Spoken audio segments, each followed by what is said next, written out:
Today, I speak with Laurie Angress, who is an expert in listening for connection.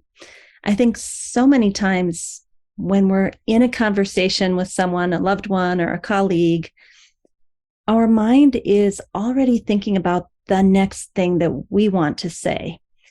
We're very connected to our ideas, our identity, our agenda, our way of manipulating or controlling the situation. And as a result, when they're talking, we're already thinking about, this is what I want to say next. And we're not really slowing down enough to hear what they're saying.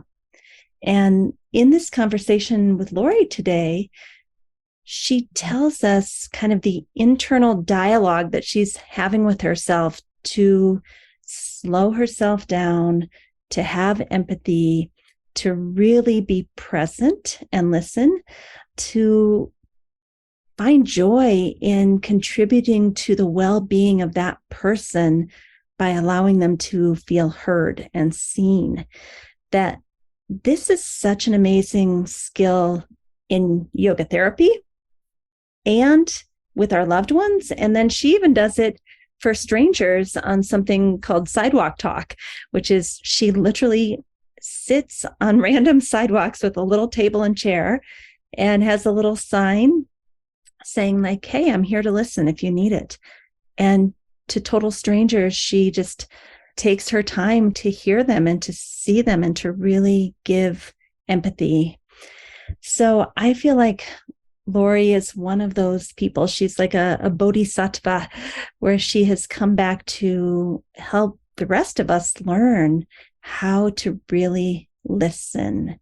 And then out of that comes proper communication, figuring out what your own needs are, figuring out how to make a request that can be heard by the other party.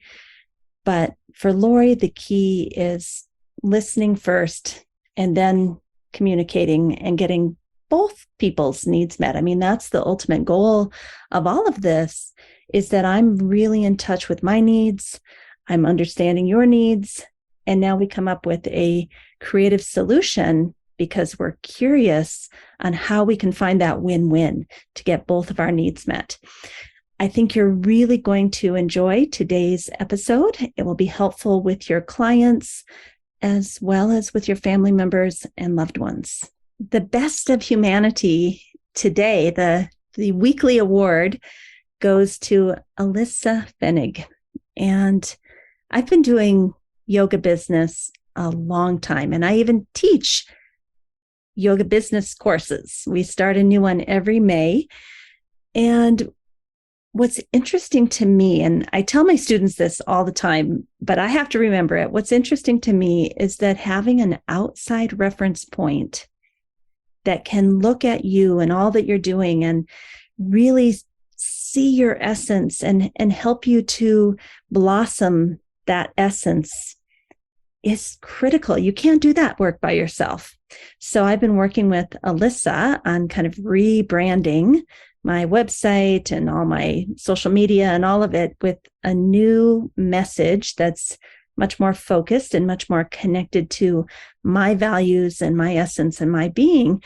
And just being supported in this way and having that outside reference point to help me have clarity has been critical. It's a beautiful thing. And I think this is what we do as yoga therapists, but to have someone reflect that back to me, especially since I do it for others in their business, it's just a really lovely thing to have. So I want to thank Alyssa for being the person who is nurturing and taking care of me.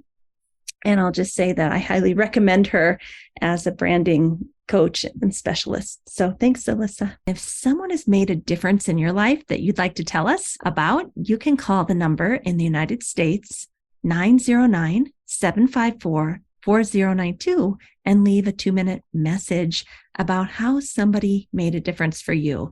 And if you want, I'll put it on the air and talk about it with or without names. Welcome to the Yoga Therapy Hour podcast. My name is Amy Wheeler, and I'm your host. We are so happy to tell you all that's happening in the world of yoga therapy. And we love to find guests from all over the world so that we can share and learn and grow together. Please nourish yourself, take time for yourself, and really relax into listening to the podcast.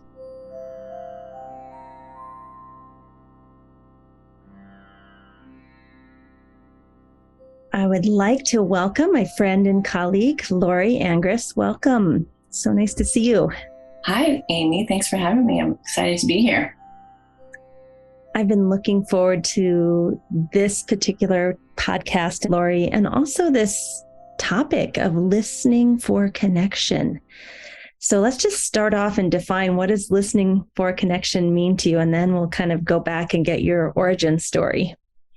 Yeah, listening for connection to me is really building on what we as humans are wired for. We're wired for connection in our nervous system and the way we connect with our birth mother. And when we listen and with the intention of connecting, there's a difference. There's a difference in the way the speaker is receiving your energy, and there is a quality of heart connection.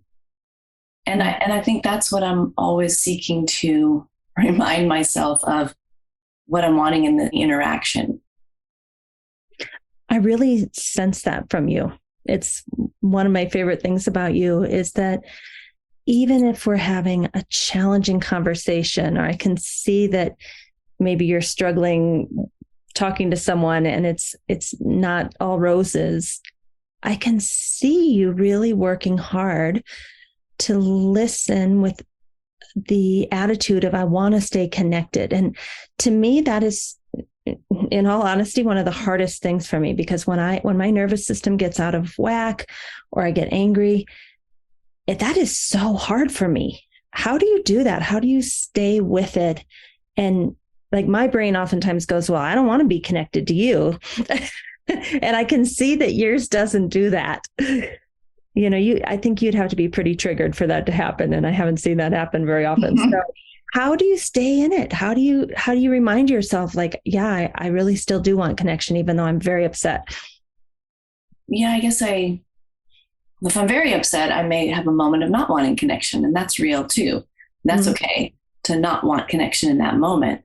But if it's a relationship you're wanting to pursue, then you can come back and meet with that person again and kind of clear it up. But how I do it, this idea of staying present and grounded, is I use my yogic tools, frankly. And what I notice myself doing is watching the person breathe or not breathe. It happened recently. Someone talks really fast and has a lot to say, and I have a hard time keeping up. I think, wow. I just pause for a moment. I'm feeling my body, noticing my response to their rapid speech, maybe. And then I find some empathy. Wow, they really have a lot to say. And then I think, well, let me be that for them. Let me be that person that's hearing them, because there's a need. And if I can help them get that need to be heard met, well, then in a way, I've contributed to their well-being. And that's what Marshall Rosenberg, the founder of nonviolent communication, he speaks of. Humans have an intrinsic desire to contribute to the well-being of others. When we don't even necessarily think about it, but we're doing it. We hold the door open for someone. In any number of ways, we're contributing to the well-being of others. And for me, listening is part of how I do that. If I can hold space for someone who really clearly has a lot to say, and can provide that, and I empathize with them, and I even empathize with myself. Okay, this is a lot to take in, and I can do it. I can do it for these moments. That's what helps me. And I stay in my own breath. I feel my body, and I have that anchor within that keeps me able to hang in there. Do you ever get exhausted from that? Because I don't know, if I'm a little bit neurodiverse and that kind of presence and attention and intensity, I can do it for an hour, but like if I had someone at my house for a weekend and I had to do that for an entire weekend, I get to the point where I just can't. Do you ever get exhausted by it? Yeah, definitely, for sure. Yeah. And it's appropriate to say, another example Marshall Rosenberg would give, if you're noticing you're reaching your capacity, just name it. So I pause and sort of interrupt and gently say, so, I'm really wanting to give you my full attention, and I'm feeling like I'm pretty tired right now. I'm feeling it, like I need a rest, and I'd love to continue this conversation tomorrow. Mm. And find a gentle way to move into a rest period for yourself.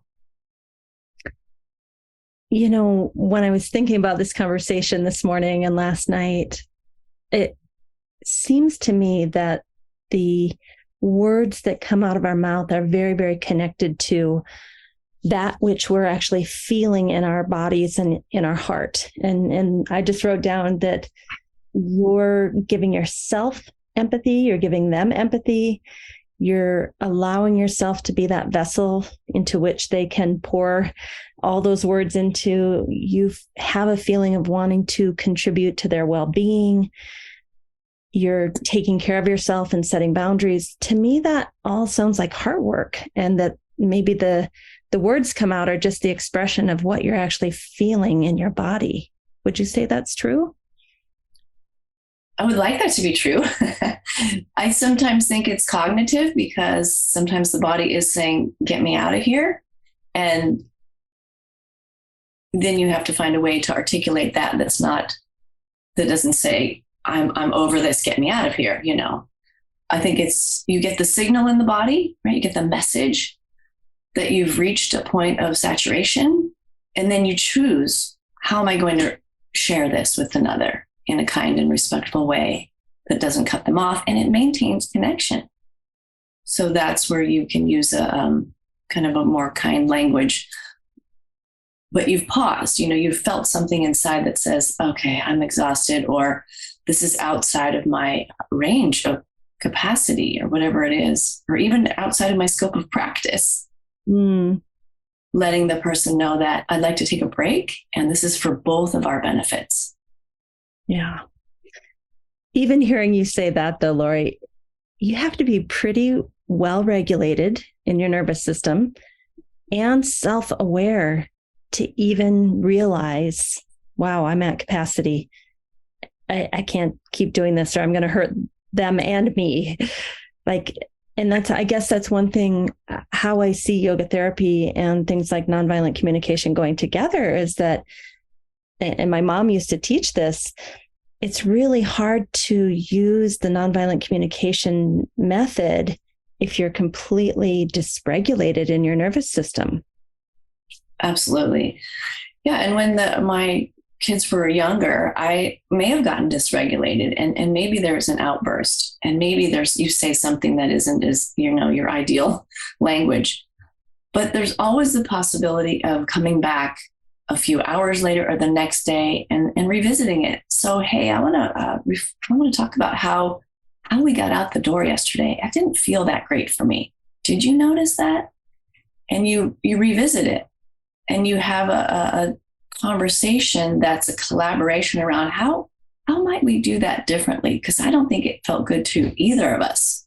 So what could we do to get a different, get out of the house with more ease, or whatever the issue is?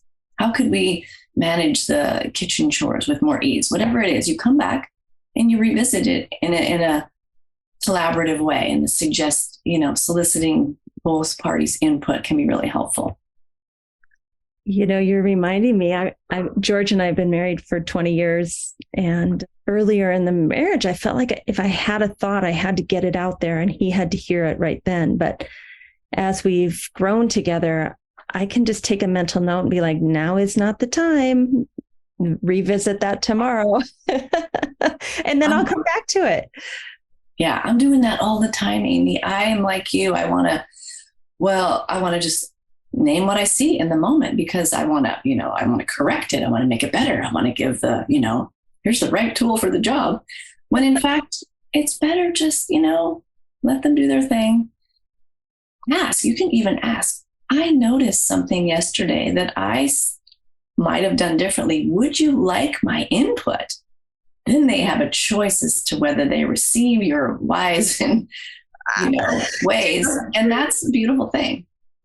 Whenever I say that to my husband, would you like to know my opinion about this? He says, yes. Like kind of a question mark, like, I'm not sure. Yeah. And that's telling, isn't it? That is a yes, maybe, yes, but in a way. So then you can choose you can have a clarifying question. Does that really mean yes? I'm not sure you're giving me the green light there.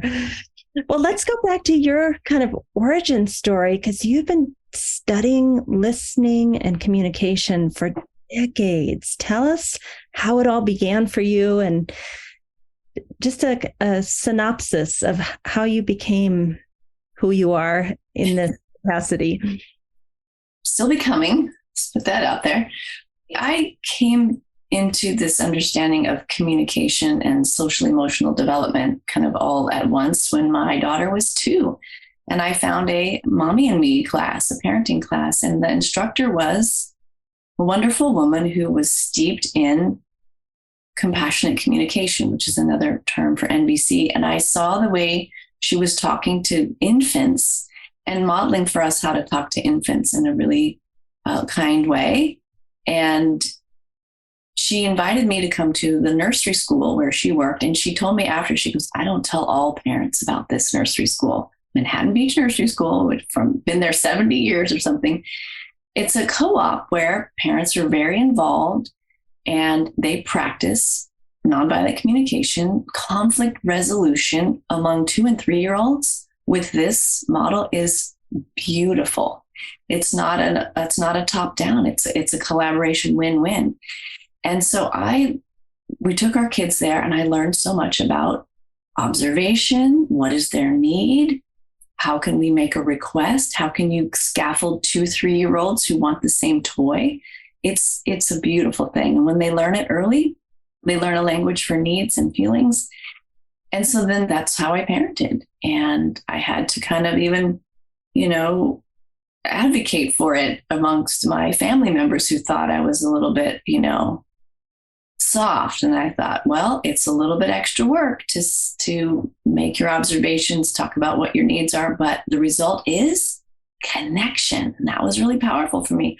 I don't want to be that parent that says, because I said so, because that doesn't give the child anything. And then there's this sort of hierarchy of that's the authority. I just do what it's for because she said so. I didn't want that. So then that led us to an elementary school and that would practice this nonviolent communication. That's where they asked us to read books on it and read books on social emotional development and communication. So that continued on. It was really powerful. The kids in class would make OFNR statements, observation. They would do, actually what they would do was thank yous after their play dates. They would say, when I played with you, I felt happy because my need for play was being met, or something like that. They did these sharings with each other. It was so beautiful. So then I started practicing at home with the kids and with my spouse. And where it's the hardest, frankly, it's hard. It is. You have to be present and want to do this. So it comes from a values place. So then I realized I have a value around connection and communication. And that values to maintain connection and be a clean and authentic communicator kept me in it. So then I started reading more books and I went to workshops with Marshall Rosenberg. I brought it into the private high school where I taught. I helped the faculty there kind of practice it and wrap their head around it. So it's been with me for a while. And then I heard about this organization called Sidewalk Talk. And I thought, what? There's a thing where you sit on the sidewalk and you just listen to people? I need to know more about that. So then that was an expansion of the nonviolent communication practice into, okay, now I'm practicing it on the street with strangers. And I've since become friends with Tracy Rubel, the founder of Sidewalk Talk. And that's really expanded my understanding of the value of listening. And she uses this beautiful imagery of a cozy fire. So when you're listening, can you imagine yourself as the warm, cozy fireplace? and someone comes and sits next to you, and the reception you give them is from your heart so that they might receive the qualities of a warm, cozy fire, and that's really powerful. And she developed a program for companies. They asked her, companies would come to her and will you teach us how to listen? She wasn't having any intention of going into the corporate world, but, I kind of followed that program along, and we thought we were going to launch it and teach it. And we did for a while. And the curriculum's still there, but it's not being taught right now, but it's brilliant. And I weave that into the NBC that I teach for the optimal state. And I weave it into how I offer the NBC practice groups. Anyway, it's just never not with me, this concept of listening, because it keeps coming into my life and I keep seeing it. So what I've discovered is that, I have a need to be heard. This is why I want to give the experience of listening, because I know what it feels like to be heard. And I want to contribute to the well-being of even total strangers.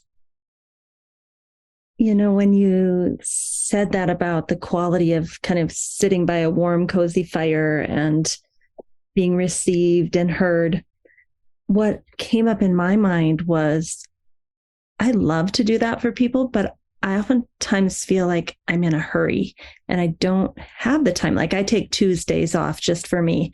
And on Tuesdays, I'll stop and talk to the cash register lady, and I'll sit on the bench with the old lady outside the doctor office. And, like Tuesdays, oh yeah, I would do that. But most of the other days of the week, I have a pretty tight schedule.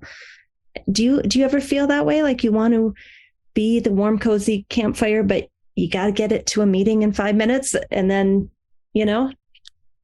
Yeah, that's interesting. I really hear you saying that when you have free time that you've chosen, you've carved out some Amy time, filling yourself up and listening and conversing with the cash register or some woman on the bench, that fills you up. Mm. And so you've chosen to have the free time, but in your free time, you're choosing connection, but it's chosen. It's you reaching out and asking the cash register how her day was or whatever it is. So isn't that different from it's my work day? And we're actually, as yoga therapists, we're paid to listen to some degree.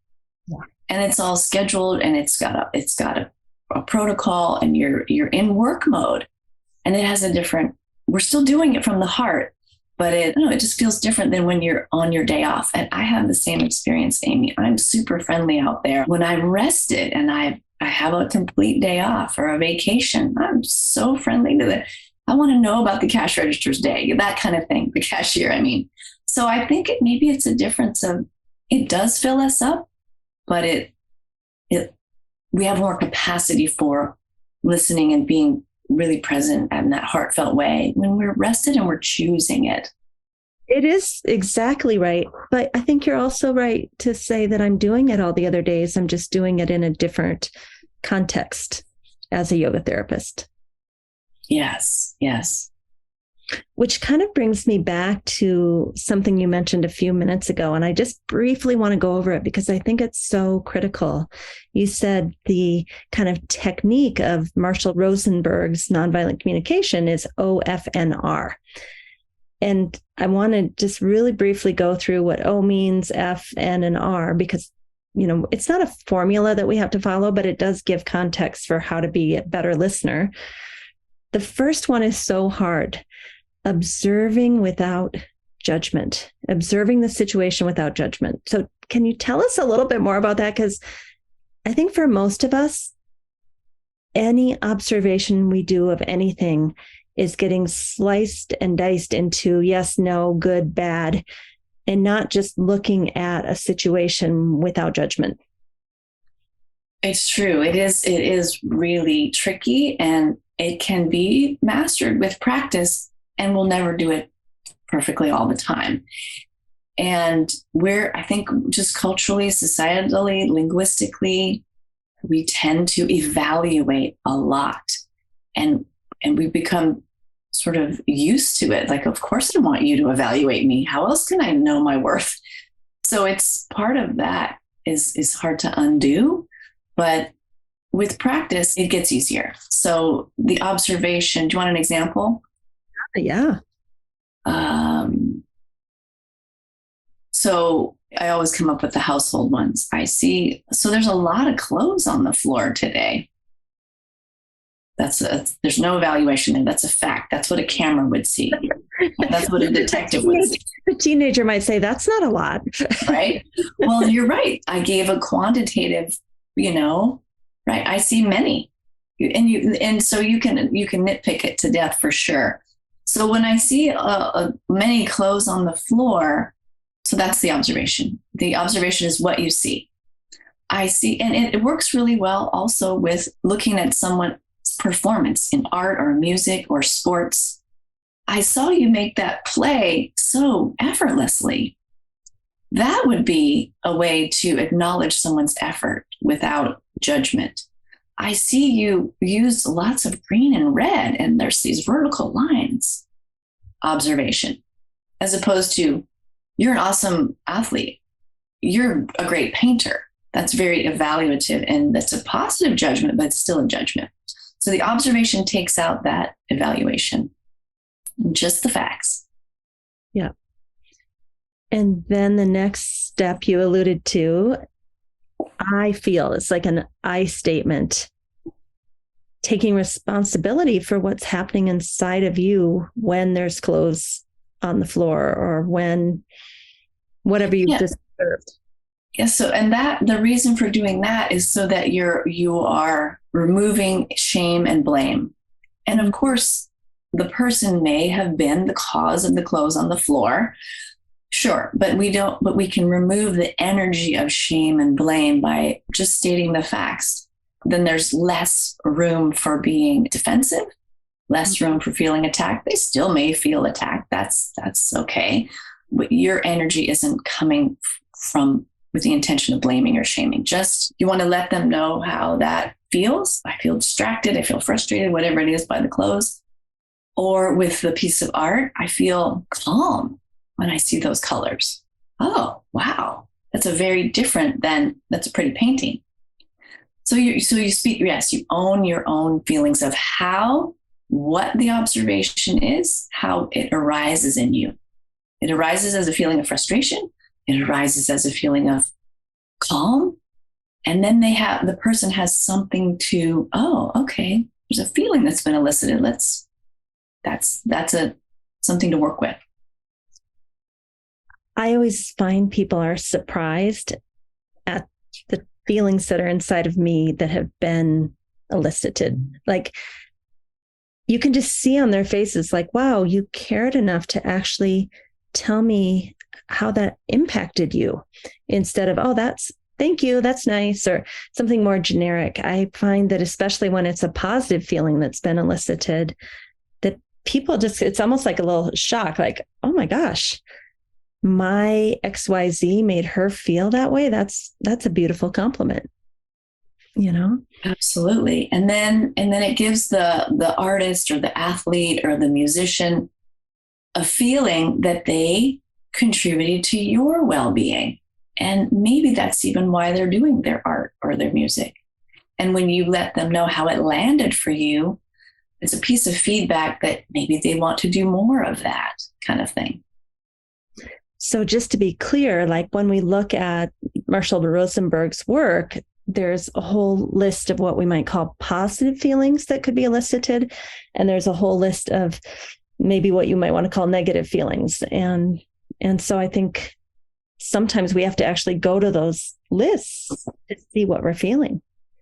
Yes, because they're nuanced. The list of feelings is very nuanced, and it can be helpful to kind of express yourself in something more nuanced than just happy, sad, mad, glad. And I've also seen sheets now around feelings that go into body sensations, which I think is interesting. Yes, so there's an emotional feeling, and then there's a sensory feeling, right? Mm-hmm. So there's an emotion.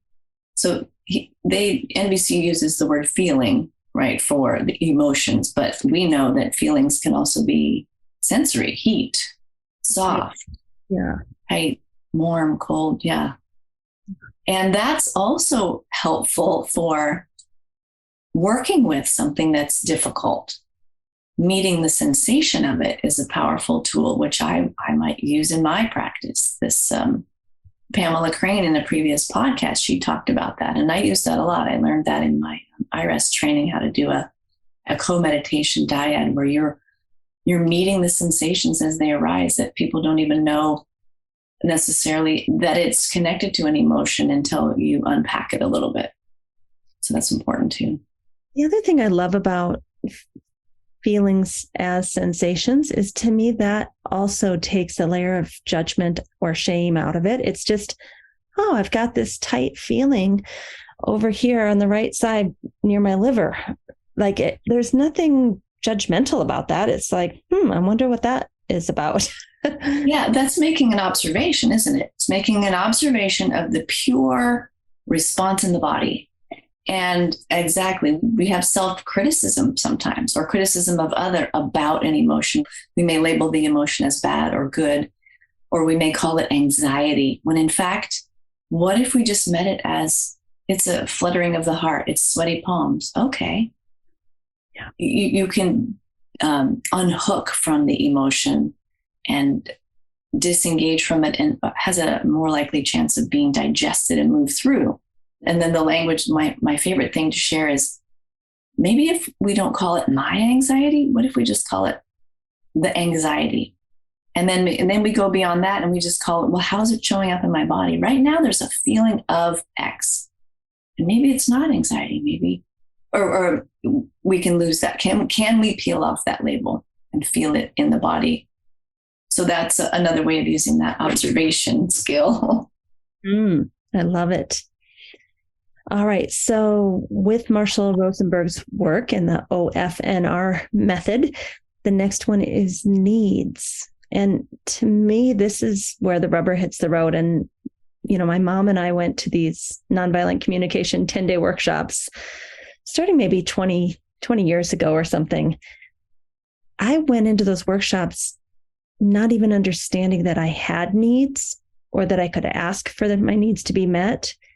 It took a whole 10 days for me to even understand what my needs were, which was so interesting to me that I was unaware of my own needs. What do you have to say about needs? It's fascinating. It is kind of the core of it, that our behaviors are in service of getting a need met. Everything we do is to get a need met, even if it's just lots of talking, or if it's lots of drinking, or if it's, we don't need to go through all the examples, but yes, our behavior is in service of getting a need met. And then our feelings arise out of whether our need is met or unmet. So there's another set of two lists, right? The feelings that arise when my needs are met tend to be more of those positive feelings. The feelings that arise when my needs are not met tend to be more of the negative feelings, or it's a different list. My feelings when my needs are not met. So that's really important. But first, right, what even are my needs? And that's where it can be really helpful, especially with young children or people in any age who haven't been in the practice of discerning their needs, or even welcome to share their needs, is that you can help them you can take guesses. I'm wondering if, you're needing some quiet time right now. Wondering if you're hungry right now, helping them identify, oh yeah, I really could benefit from some food or some quiet time. Laurie, in our yoga therapy training program, this because you're the nonviolent communication teacher, but I'm telling the audience, this formula, if you want to call it that, OFNR, is so useful for people in chronic pain, autoimmune disease, a lot of different issues where people have kind of disembodied. They're living from the head up, and they're ignoring all the body sensations until they're screaming at them or they can't move. So at least in the sessions that I do with people who have autoimmune or chronic pain or things like that, this topic of what are your needs is huge. I could spend 6 months just on that, because most of the people that are having those chronic conditions are the same people who've never figured out what their own needs are, and they've been people pleasers for everyone else. Like cancer, that's another one that I think it's, when we talk about yoga therapy and satyam, telling the truth with kindness, that I actually have needs here, family. I know I've put all my needs on hold for 25 years to take care of all you, but that's got to change now. That is so hard for my clients to do. Do you find that a lot of people, I know you work with, teenagers and their parents and people who have trauma. Do you find that people have trouble figuring out what their needs are? Absolutely. Absolutely. And it can be really helpful to just get them started with their body, right? What is it that would make you comfortable right now? What can I get you to help you feel really comfortable in this chair, on this floor? And starting that process of having them really check in, what does my body need right now? It's a really good starting point, right? Thinking of moving from gross to subtle. Let's just start with getting the body comfortable, and really supporting a person in that helps them understand, I get to feel into this. I get to see, I get to take care of myself. That's a beautiful thing that we can give someone in a session, just all the things they need to be comfortable for a few moments as a starting point. Yeah. And that's a big deal. To us, it may sound like we're propping them up with some cushions, but nobody's ever done that for them before. Yeah. And then you layer on the true deep listening to what they're sharing that hour. I mean, then they think we're just geniuses. Because we true. I mean, imagine being a 50-year-old woman that's never had someone tenderly care for her, be present, listen to her. It's a big deal. And in an embodied way, as you're saying, get your body comfortable, So let's go to the last one, the request. This is another one.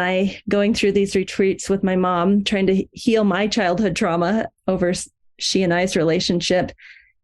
The requests, in my understanding, are supposed to be not a demand, but something that you let that other person know how they could contribute to you. And mine at first always came out as demands, do this or else, right? Tell me more about proper request making and the mindset that's required for it. Yeah. So the request is seeking a win-win. So in the model, the idea is that my needs are not more important than yours. Your needs are just as important as mine. And through the conversation, we may have come up with a similar need that we both share. We may not have, but we may like to end with a request. Like you said, commonly it's, would you be willing? Mm-hmm. But the idea is you're asking for a collaboration, a co-creation of a solution or a resolution. You could even say, would you be willing to work this out with me? Would you be willing to have a conversation about how we can resolve this? Or in the example of the clothes on the floor, would you be willing to put your clothes in the hamper, for example? If I brought the hamper to your room, would you be willing to put the clothes in the hamper? Or can we talk about a solution where my need for order is met and, your need for freedom, yes, your need for freedom and not being controlled is met. I don't want to control you, but how could you have a slightly different need around order than I do? Great. What's the solution? And you have to be careful to recognize that be cautious around trying to change someone.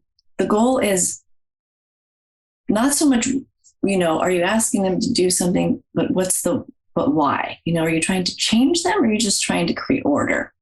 So we want to be mindful of that. We're not, what's the reason you want them to do it? Yeah. Not to change them, but to help make your life better. So, and that's why we share what our needs are, right? Not so that we're not wanting to change them. We're just trying to weave in the possibility of getting our need met while at the same time giving them their autonomy. So when you have that intention of maintaining connection within the relationship, getting your need met, and also having them have a say and get their needs met, come with it with that energy you can have a conversation, and then that person gets to say, well, I don't care about the clothes on my floor, but I hear that you do. So I'd be willing to put them in the hamper, but, please put the hamper in my room, whatever it is. They're willing to collaborate with you because you made a request for first the conversation and then the request based on getting your need met. Does that make sense? It does. And there's a part of me, I don't even have teenagers, but I did teach university for 25 years with teenagers. Like, that is a lot of work, Laurie, that unpacking that and going through all of this to kind of strategize together to figure out what both of our needs are. And then is there a strategy we can find that both of our needs could be met, and framing the request in a way that doesn't sound like a demand with a, consequence. Like, it sounds like a lot of work, but here's the thing that I've discovered about that. That is an investment in my clarity about what I want out of my life. When I have 2 or 3 or 4 conversations like this, and then I get clarity about my role and my needs and I'm like, oh, so I guess it's for me like a stitch in 9 saves time. Is that it? Yeah, I think that's the name. That's how you say it. Where you put in the investment into the relationship, that relationship grows, and you don't hopefully have to continue to struggle forever, right? And you get this added bonus of clarity about your needs and your feelings and how your mind works, really. 100%. Yes. And it is extra work, but is it work or is it communication? You can have fun with communication. And it's like, how can I go at this creatively?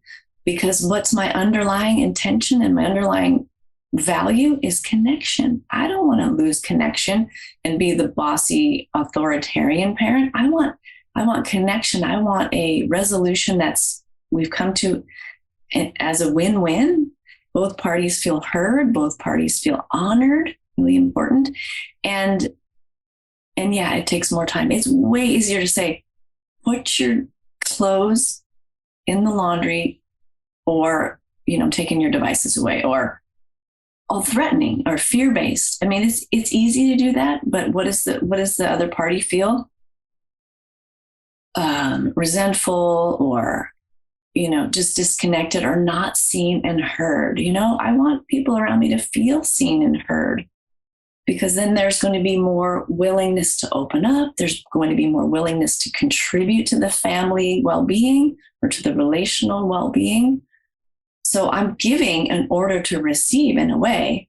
It's not manipulative, but it's my desire for connection. I want to uphold my side of it so that the connection isn't broken. And it's an invitation also to please share your needs. What is it that you're needing? How can I support you? Because if you're offering that quality of connection, you're likely to get it back, right? Your family will want to contribute to your well-being. And if they don't, over and over and over again, then something's really going on with them. And then you get curious about that. Curiosity is a big part of this too. What's going on with you? Is there anything you'd like to let me know? And that conversation can only happen if there's been connection that's been built over time and maintained, that your relational partner, whether it's any type of relation, is going to want to share with you openly. They will more likely want to be open with you if you have demonstrated being able to listen and hear truly what their values and needs are. And I also want to say there are times where the other party actively decides not to hear your feelings and needs, and actively decides not to honor your request. And that's okay too, but at least we have clarity, right? That I felt this way. These needs weren't being met. I requested this multiple times and you've decided not to. So at least we're clear.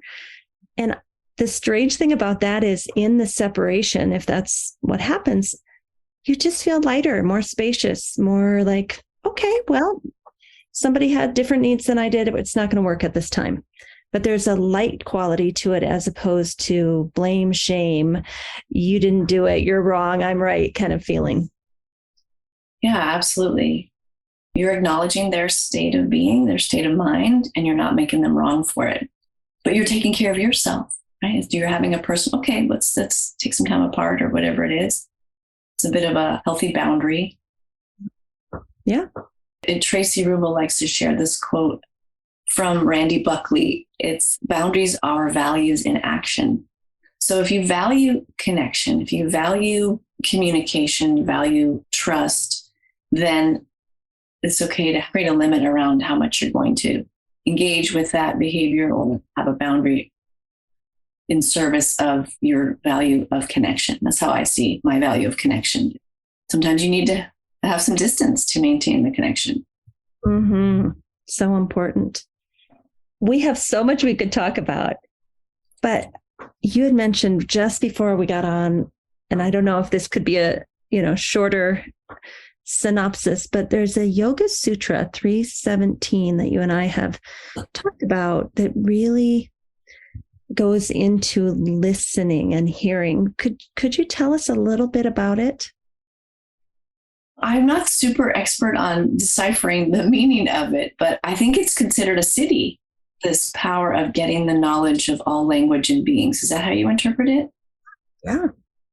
Yeah. So, and I think that listening is a superpower. It is one of our yoga therapy tools. It is a skill that takes time to develop. And the sutra talks about our associations with words, our associations with even sounds, and how they can be colored by our interpretations. We have biases that come into it. And what's important is to recognize that we all have biases and assumptions. And if you're truly embodied and present and you're practicing your svadhyaya, you will recognize that your biases are coming up. You will recognize, oh, I'm making an assumption here. So that's why our yoga therapy practice, our personal practice, is important to maintain that sense of embodiment, that self-awareness, and the openness in the mind. And knowing that our samskaras will color sometimes what's coming through. And that's essentially, I think, what the sutra is saying. I'm looking at the words right now. Language has three components: sound, meaning, and understanding. Right? So we can all hear something, the same words, but we filter it through our lens and our samskaras. We come to a different understanding. So how do we get to the truth, the true understanding? Yeah. I love that it's such a practical skill, but it's also a siddhi power, that you literally could meet someone who speaks a different language than you, and you spend a week together and you understand what the other person needs and how to accommodate each other and get along. And you don't even have the same words or meanings or understandings, but somehow there's that connection. And I feel you can do it with animals, that there's something deeper than the actual words or the vibrational sounds that come out of our mouths. Yeah, energy, body language, the way we use our eyes, it's all a factor. We talk about that in the NBC workshops, the body language piece. And we're very aware of our body language as yoga therapists. And I think that leads to being very aware of how other people are using their bodies. What are they saying non-verbally? How are they breathing as they're speaking? As we're speaking, how are they taking it in? All of that nonverbal stuff is part of listening. So the words are one thing, and then there's all the other pieces that we can become really attuned to with practice, starting with ourselves. What is my body saying? What is my breath, this quality of my breath? What is that saying about the state of my mind? We get so much of that through our own practice, and that's how we can be better practitioners, because we're practicing on ourselves. Yeah.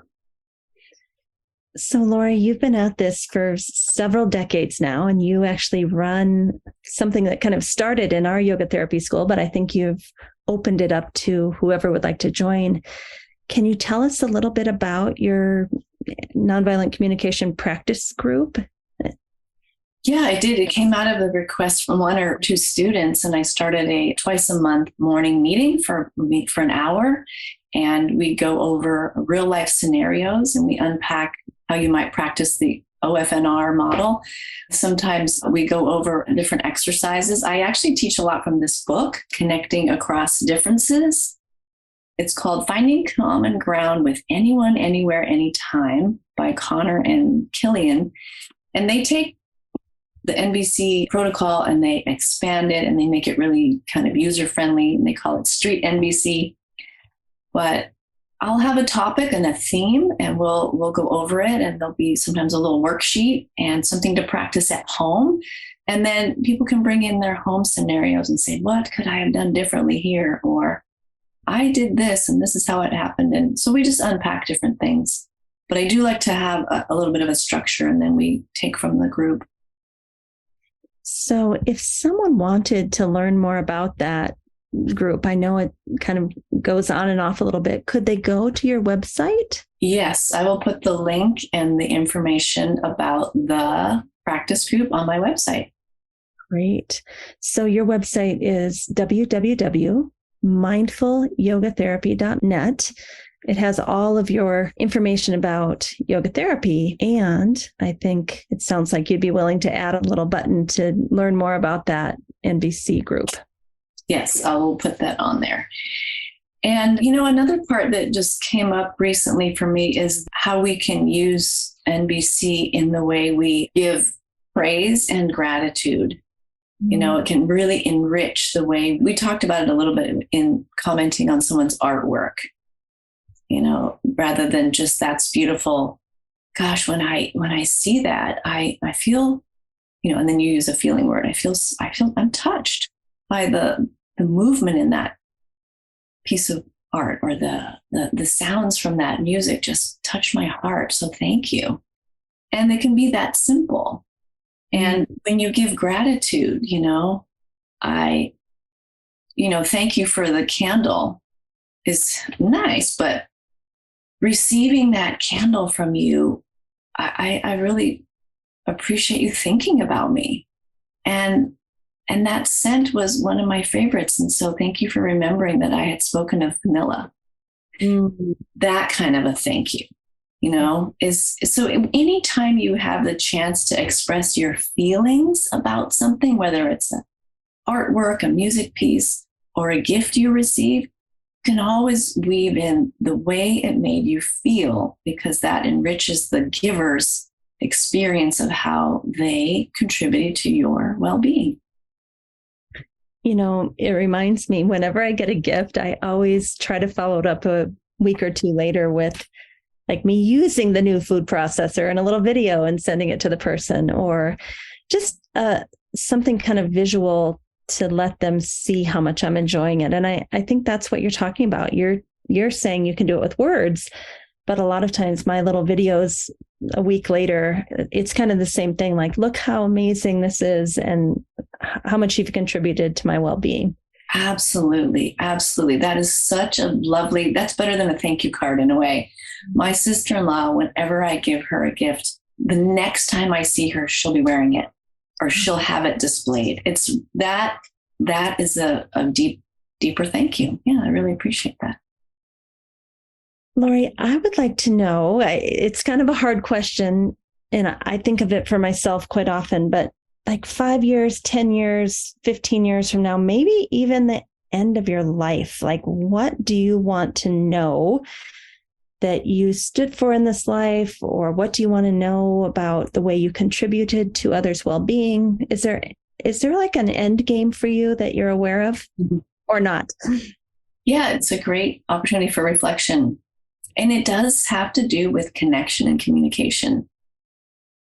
I want to be remembered for being a honest, heartfelt communicator and a warm, heartfelt listener.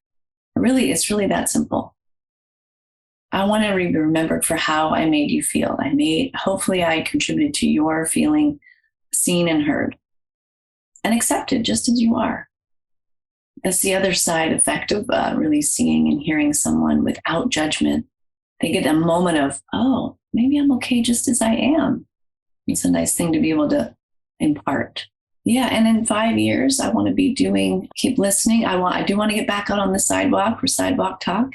Listen to people just for the pure reason of heartfelt connection. And seeing someone blossom and open up when they know that a complete stranger has no agenda and they just want to know them heart to heart, want to know what their heart is. Yeah. You said it's so simple, but honestly, what you've just described is nothing short of a miracle. To be that present for someone and let them feel heard with no agenda, like that is so rare and such a precious gift. So thank you for offering that to the world and continuing, as you said, to develop in this area over many, many decades.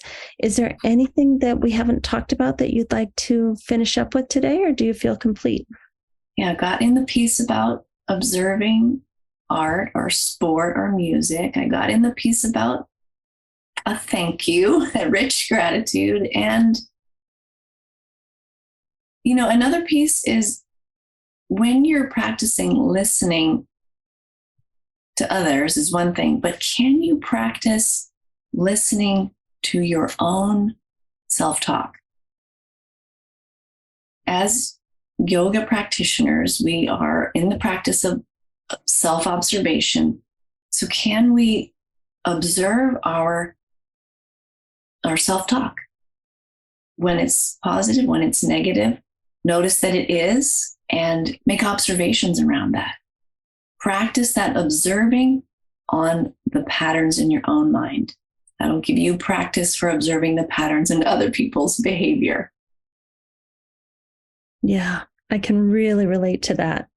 My husband has this really lovely habit of helping me walk out to the car. So he carries my bag and my purse and my drinks and then wants to kiss me goodbye and wish me well for the day and be safe. And it's such a lovely gesture. And sometimes I get really annoyed because then he's standing there and he's smiling at me until I pull out, but I don't have time to make sure I have my phone and make sure I have my glasses and, get myself in order. So the other day I said to him, honey, I really appreciate your contributing to me in this way. And I still want you to do it. But as soon as you put my stuff in the car, could you please go away and go back in the house and not stand there and wave at me? And he took it really well. And because I was able to say, I have this need for clarity and organization before I drive away. And if I'm paying attention to you, I can't go through my checklist. And he was like, oh, great. So today he walked me out, put the things down, gave me a kiss, said goodbye, and walked in the house. And I wasn't annoyed with him. But that's the kind of clarity we want to get, right? Yeah, that was brilliant. What a great example of recognizing first that you had a need to pause and get yourself in order before you drove off. And acknowledging that he had a need to contribute to your well-being by walking you out. And you found that you made a nice, gentle request. And brilliant. It works well. And how it was going is that as he was walking me out, I was already getting annoyed at him because I knew what was going to happen. And I would be a little sassy and then that's not a nice way to say goodbye. Right. So, but that took self-awareness from within me to figure out, why am I being so mean when he's doing such a nice gesture? Yeah, that's what I'm talking about. What's going on in your own mind? Can you observe that? Yeah. Because your behavior of sassy was an unmet need, was indicative of an unmet need for a moment of pause and quiet. Great example. Well, thank you, Laurie, for joining us. I think we've found out how we can get a hold of you through your website. I would also like you to tell us how we can get a hold of Tracy Rubel. And do you happen to know her website? And then I'll also put Marshall Rosenberg and some of the NVC websites in the show notes. Yes. You can look up Sidewalk Talk. Okay. at sidewalk-talk.org. Great. Perfect. And Tracy Rubel, let me see what her website is. Well, maybe we just put it in the show notes. Yeah, we'll put it in the show notes. And Tracy's also on YouTube. She has a beautiful TED Talk called The Power of Human Connection. Well, Laurie, thank you so much for coming today and taking this time out of your busy schedule. I know you've got a lot of family in the house, and I really, really appreciate you contributing to the well-being of our audience by teaching us today. Thank you for having me, Amy. I felt seen and heard, and I appreciate your curiosity. It made me feel like a deeper connection with you. So thank you. Thank you, Laurie, for joining us today on the podcast. I think maybe one of the biggest things that I came away with today was this idea of recognizing when I've reached my capacity. And probably it will work better if I do it, 20% before I reach my capacity, because once I'm at capacity, I'm not as nice. But recognizing when I'm getting to that point and politely letting the other person know that I'm feeling a little tired, I'm a little bit exhausted, I need to pull back a little bit, I need to take a break here. Like, honestly, that has never occurred to me before, that I can do that in a conversation. Usually I'll just try to slide away or make an exit somehow to get myself out of the situation, but to actually address it and say, I'm really touched by all that you've told me.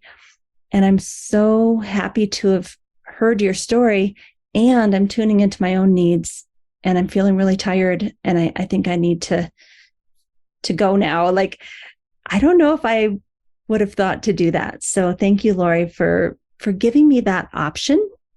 And now the key will be to monitor myself and practice it and see if I can make it come off in a nice way instead of like, I got to get out of here.